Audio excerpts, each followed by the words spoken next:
Hi everyone, and today we are looking at a less obvious, but deeply revealing aspect of Bari's Baktas and Yagmur Yuksel's rise, which is how pacing within a long-running daily series can fundamentally alter the perception of an actor's emotional range over time.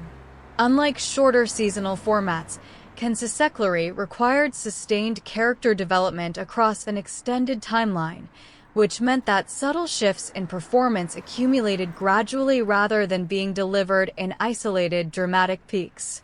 For Baktas, this translated into a portrayal that relied heavily on controlled restraint, where emotional intensity was often suggested rather than explicitly shown, creating a slow burn effect that audiences either found compelling or frustrating depending on their expectations. Yuksel, on the other hand, demonstrated a different trajectory, where her character's evolution involved navigating between vulnerability and resilience, often within the same scene, which required a level of tonal flexibility that became more apparent as the series progressed. Audience discussions frequently highlighted how their interactions seemed to evolve in a way that mirrored real interpersonal dynamics rather than scripted progression,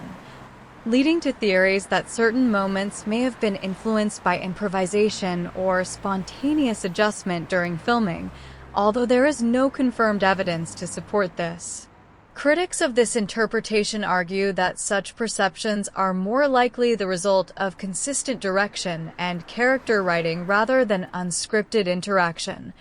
pointing out that experienced directors often aim to create exactly this kind of naturalistic flow. Nevertheless, the persistence of these theories indicates that the performances succeeded in creating an illusion of authenticity strong enough to invite speculation, which in itself can be considered a measure of effectiveness.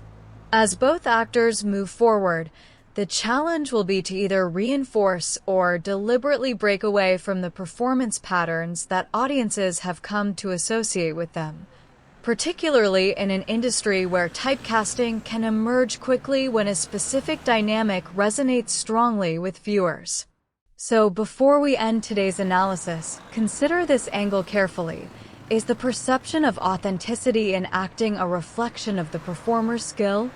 or is it ultimately shaped by how much the audience wants to believe what they are seeing?